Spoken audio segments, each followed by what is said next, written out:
Hello students, accounts standard 11 में हमने purchase book क्या है वो देखा था। आज हम परचेस बुक का एक सम है वो करेंगे। उसके परचेस बुक के 2 टाइप्स भी हमने देखे, जिसमें एक टाइप हमारे सिलेबस में है जो है simple purchase book. Simple purchase book करेंगे और उसके रिलेटेड एक सम भी करेंगे। सो आपके दिमाग में जो आपके परचेस बुक का सिंपल परचेस बुक के रिलेटेड जितने भी डाउट्स हैं वो इस सम से आई होप सो के क्लियर हो जाएंगे। ये परचेस बुक बनानी बहुत ही इजी होती है। इसमें आपको बहुत ही इजी तरीके से काम करना होता है और इसमें आपको मार्क्स भी बहुत ही आसानी से मिलते हैं। सो ये टॉपिक आप ध्यान से करना और इसकी प्रैक्टिस भी आप घर पे करना, क्योंकि इसके मार्क्स आपको डायरेक्टली मिलेंगे और ये बहुत ही इजी होता है अगर आपका कॉन्सेप्ट क्लियर है तो। सिंपल परचेस बुक सबसे पहले क्या है, तो when a businessman is purchasing only one type of goods, generally simple purchase book is maintain.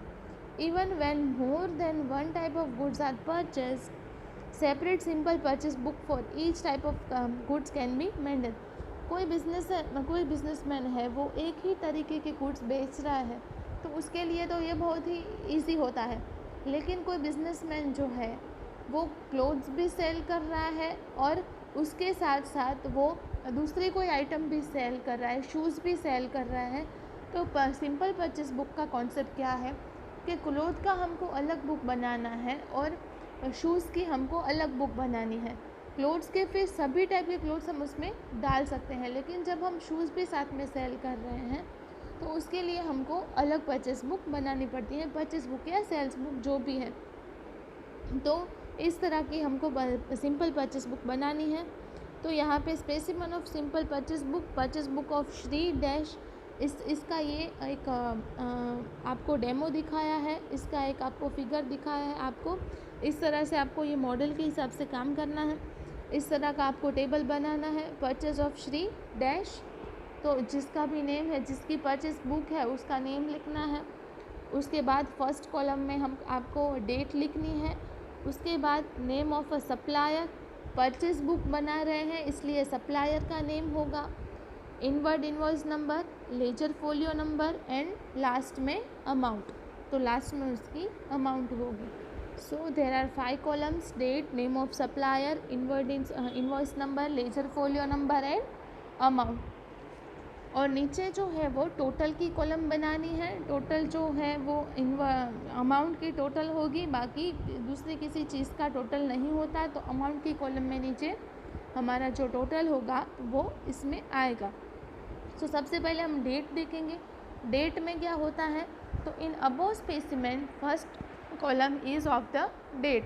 The date in which the credit purchase of transaction has taken place is recorded in this column. First second जो है वो उसमें होगा name of supplier. In this column, name of supplier from whom goods are purchased and details of goods purchased are entered. तो second column में name of supplier होगा कि supplier कौन है जिससे हमने परचेस किया है। थर्ड कॉलम है inward invoice number, the number of bill और invoice issued by supplier is recorded in this column. Fourth है ledger folio number, the first page number of ledger on which the amount is credited in the account of concern supplier is recorded in this column. तो उसके बाद laser folio number जो है वो उसमें आएगा। Laser folio number में क्या होगा, the page number on which the amount is credited. तो कौन से लेजर में उसका अमाउंट क्रेडिट हुआ है तो उसका लेजर फोलियो नंबर उसमें आएगा।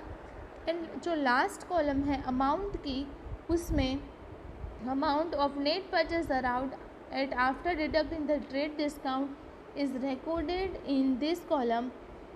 Besides expense paid by supplier on behalf of purchaser और are also included which are recorded in journal proper. तो ये सारी चीज़ें जर्नल प्रॉपर में होगी। लेकिन amount of net purchase arrived after deducting trade discount हमको डिडक्ट कर देना है। ट्रेड डिस्काउंट की एंट्री जो है वो परचेज बुक में नहीं होती है, ट्रेड डिस्काउंट की एंट्री हमको डायरेक्टली कर देनी है।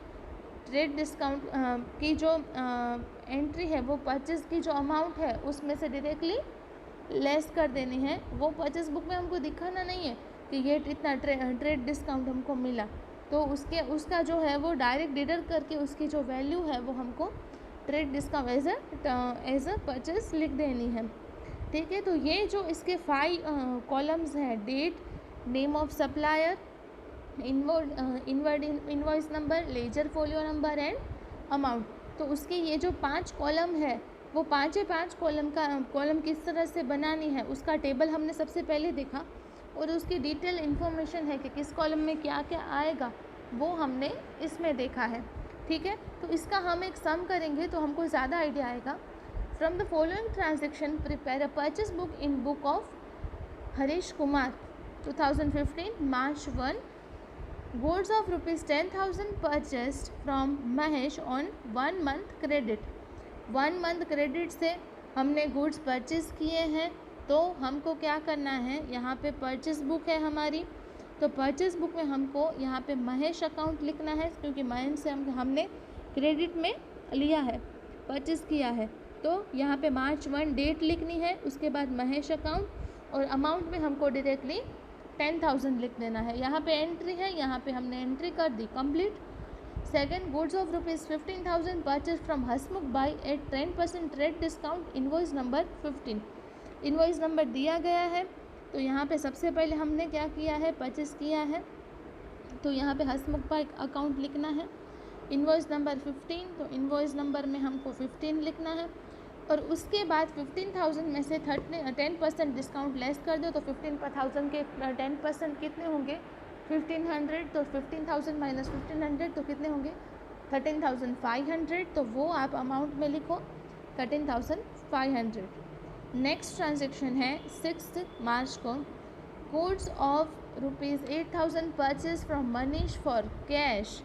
कैश में परचेज किया है, तो cash purchase will not be recorded in purchase book, cash purchase will be recorded in cash book। तो कैश परचेज जो है वो कैश बुक में रिकॉर्ड होगी, इसमें नहीं होगी। तो 6th डेट का जो ट्रांजैक्शन है वो हमको रिकॉर्ड नहीं करना है।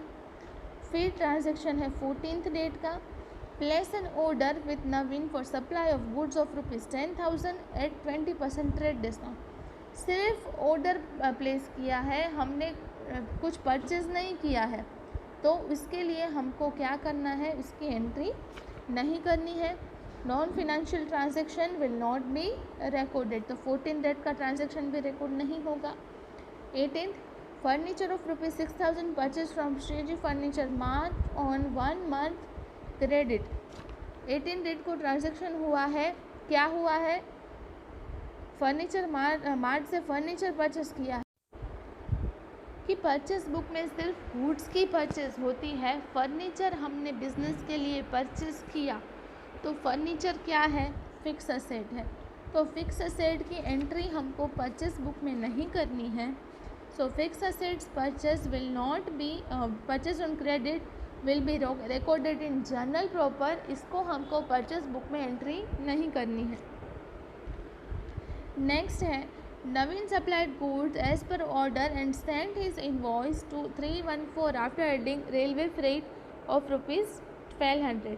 तो ये ट्रांजैक्शन रिकॉर्ड होगा, क्योंकि नवीन ने हमको गुड्स सप्लाई किए हैं, तो नवीन अकाउंट यहाँ पे लिखना है, डेट यहाँ पे 20 लिखनी है, इनवॉइस नंबर कितने हैं 314, तो 314 हमको लिखने हैं, और क्या करना है हमको, Naveen supply good as per order, तो कितना ऑर्डर दिया था हमने, 14 डेट को ट्रांजैक्शन देखो तो कि हमने सबसे पहले उसकी एंट्री कैसे की कि नॉन फिनेंशियल है, क्योंकि सिर्फ ऑर्डर प्लेस किया था, लेकिन अब ये ऑर्डर है वो पास हुआ है, तो अब ये फिनेंशियल ट्रांजैक्शन हुआ, तो उसके लिए हमको क्या करना है कि इनवॉइस नंबर जो है उसका 314, और उसके हिसाब से नवीन के पास से हमने कितने का ऑर्डर जो है वो पास किया था, 10,000, 20% डिस्काउंट, तो 10,000 माइनस 8,000 हमको करना है, तो 10,000 माइनस 8,000 किया, तो 10,000 माइनस 2,000 टोटल होगा 8,000।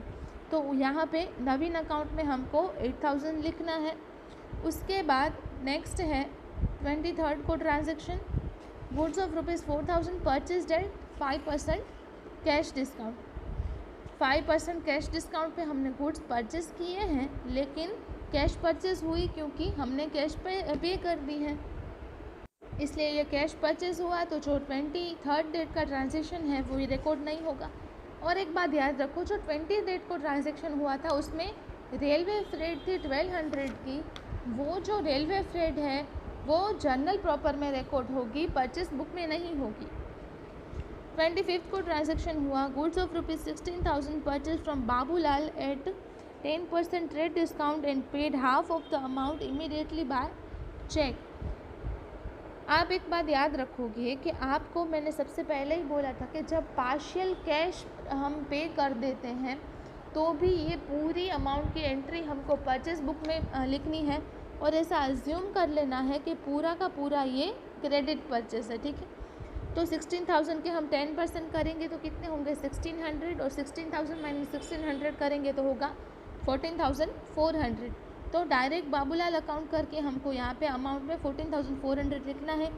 यहाँ पे लिखा है कि हाफ अमाउंट जो है वो चेक में पे कर दी है, तो वो हमको इग्नोर कर देना है क्योंकि इसको हमको पूरा क्रेडिट परचेस एज्यूम कर लेना है।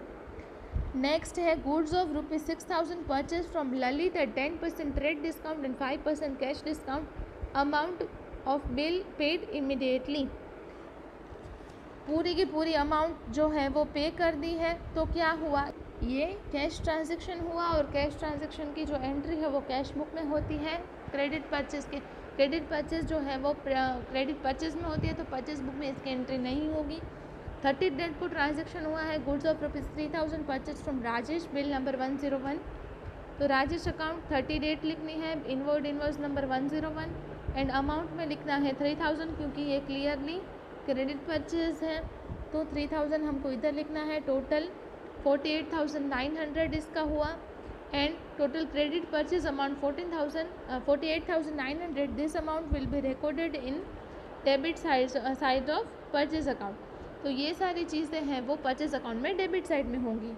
सो आज हमने सिंपल परचेज बुक का सम कंप्लीट किया, और सिंपल परचेज बुक क्या है वो भी देखा। आपको अपनी स्क्रीन पे एक सम दिख रहा है, एक्सरसाइज का सम नंबर 4, वो आपको होम असाइनमेंट में कंप्लीट करना है, और time to time home assignment PDF बना के भेज दो और सबमिट कर दो। Thank you.